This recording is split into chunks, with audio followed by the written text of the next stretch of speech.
আসসালামু আলাইকুম, welcome back to my channel the lively girl. কেমন আছেন আপনারা সবাই? আশা করি আপনারা সবাই খুব ভালো আছেন। তো আজকে আমি আবার আপনাদের জন্য নিয়ে এলাম একটা নতুন রেসিপি পছন্দ হলে কিন্তু ভিডিওটি অবশ্যই লাইক করবেন, চ্যানেলটি সাবস্ক্রাইব করে বন্ধুবান্ধব ফ্যামিলির সাথে শেয়ার করবেন, আর ফেসবুক পেজটি অবশ্যই ফলো করবেন, লিঙ্ক ডেসক্রিপশন বক্সে দেওয়া আছে। তোমরা সবাই জানি পটলের কিন্তু অনেক রকমের রেসিপি আছে, নিরামিষ, আমিষ, বাট আজকে আমরা তৈরি করব পটলের ভর্তা। আর সেই নিরামিষ ভর্তা কিন্তু মাছ মাংসকেও হার মানাবে। আমি কিন্তু মোটেও বাড়িয়ে বলছি না, আলহামদুলিল্লাহ পটলের ভর্তা যে এত মজা হতে পারে আপনারা নিজে না খেলে বুঝতে পারবেন না। তো আশা করছি আপনারা সবাই করে অবশ্যই এই রেসিপিটা ট্রাই করবেন, আর খেতে কেমন হয়েছে তা কমেন্ট করে জানাবেন।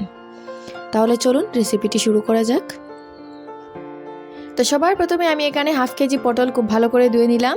এবার আমি এগুলোকে কুসা ছাড়িয়ে নেব। তো আপনারা দেখতে পাচ্ছেন আমি এরকম করে কুসা ছাড়িয়ে নিয়েছি। আপনারা কিন্তু চাইলে এগুলোকে চেঁচে নিতে পারেন। আমি চেঁচে নিইনি, কারণ আমার ছোটো বোন কিন্তু চেঁচে নিলে মুখে তুলবে না, তাই আমি এরকম করে কুসাটা ছাড়িয়ে নিলাম। তো এবার আমাদের লাগবে শুকনো লঙ্কা, পেঁয়াজ, আর লাগবে রসুনের কোয়া, আর লাগবে কালো জিরে। তো রসুনের কোয়াটা একটু বেশি পরিমাণে দিলাম, গন্ধটা একটু ভালো হয়, খেতে একটু স্বাদটা একটু বেশি হয়। আর ঝালের পরিমাণটা কিন্তু আপনারা যে যেরকম পছন্দ করেন ঠিক সেরকম নেবেন। আর পেঁয়াজটাও বেশি লাগে না, আমি একটা মিডিয়াম সাইজের পেঁয়াজ নিলাম। এবার কুসা ছাড়িয়ে নেওয়া পটলগুলোকে আরও একবার খুব ভালো করে ধুয়ে এগুলোকে এরকম করে স্লাইস করে কেটে নেব। তো আপনারা কিন্তু চাইলে এটাকে যে কোনো শেপে কেটে নিতে পারেন, কিন্তু যত পাতলা করে কাটবেন তত তাড়াতাড়ি পটলগুলো হয়ে যাবে, আর ভর্তা করতে টাইমটাও একটু কম লাগবে। তো আপনাদের ইচ্ছা যে কোনো শেপে কাটতে পারেন। আর ইনগ্রিডিয়েন্ট কিন্তু আমি আপনাদেরকে যেগুলো দেখিয়েছি এগুলোতেই হয়ে যাবে, এর চেয়ে বেশি কিছু লাগবে না, এগুলোই এর জন্য এনাফ। তো সব শেষে আমি পেঁয়াজটাকে একইভাবে কুচি করে কেটে নেব।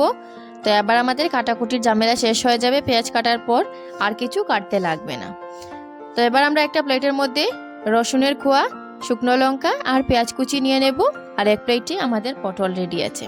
তো এবার আমরা গ্যাসের মধ্যে একটা কড়াই বসিয়ে দিলাম। কড়াইয়ের মধ্যে দিয়ে দেব সর্ষের তেল। তেলের পরিমাণটা একটু কম হলেই হবে, কারণ ঝিঙ্গে, পটল এগুলোতে বেশি তেল লাগে না। তো এবার আমরা গরম তেলের মধ্যে কালো জিরে দিয়ে দিলাম।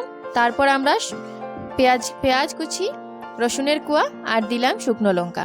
তো এগুলো দেওয়ার পর আমরা এগুলোকে নাড়াচাড়া করতে থাকবো যতক্ষণ না এগুলো পুরোপুরিভাবে গোল্ডেন ব্রাউন না হয়ে যায়।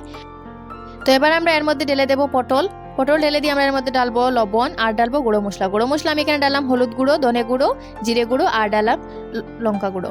তো আপনারা কিন্তু গুঁড়ো মশলাটা আপনাদের পছন্দ মতো ডালতে পারেন, আপনারা যে পরিমাণ পছন্দ করেন বা যে পরিমাণ আপনারা মশলা খেতে পারেন সেই অনুযায়ী ডালবেন। তো এবার আমরা এগুলোকে কিছুক্ষণ নাড়াচাড়া করে পটলের সাথে মশলাগুলোকে খুব ভালো করে মিক্স করে নেব। তো মিক্স করে নেওয়ার পর কিন্তু আমি এগুলোকে ডেকে 5 মিনিটের মতো রাখবো। আপনারা দেখতে পাচ্ছেন এগুলোকে খুব ভালো করে মিক্স করে আমি ছড়িয়ে ঢাকনা দিয়ে ঢেকে দিয়েছি 5 মিনিটের জন্য, ফ্লেমটা একদম লো করে। তো 5 মিনিট পর আপনারা দেখতে পাচ্ছেন এগুলো থেকে জল বেরোনো স্টার্ট হয়ে গেছে। তো এবার আমি এগুলোকে আরও কিছুক্ষণ আস্তে আস্তে করে নাড়াচাড়া করে এগুলোকে আবার ছড়িয়ে দিয়ে ঢেকে দেব আরও 2 মিনিটের জন্য, ফ্লেমটা একইভাবে লো রেখে ঢেকে দেব। তো 2 মিনিট পর আবার আমি ফিরে আসলাম। আপনারা দেখতে পাচ্ছেন জলগুলো প্রায় শুকিয়ে গেছে। এবার আমি ফ্লেমটা হাই করে এগুলোকে আরও 2 মিনিট কিন্তু একইভাবে নাড়াচাড়া করে ঢেকে দেব। তো আপনারা দেখতে পাচ্ছেন হাই ফ্লেমে 2 মিনিট করার পর কিন্তু এগুলো পুরোপুরিভাবে রেডি হয়ে গেছে। এবার আমি এগুলোকে বেটে নেব শিলনোড়ায়। তো শিলনোড়ায় বাটার কোনো প্রয়োজন নেই, আপনারা কিন্তু এগুলোকে মিক্সিতে তো খুব তাড়াতাড়ি পেস্ট করে নিতে পারেন।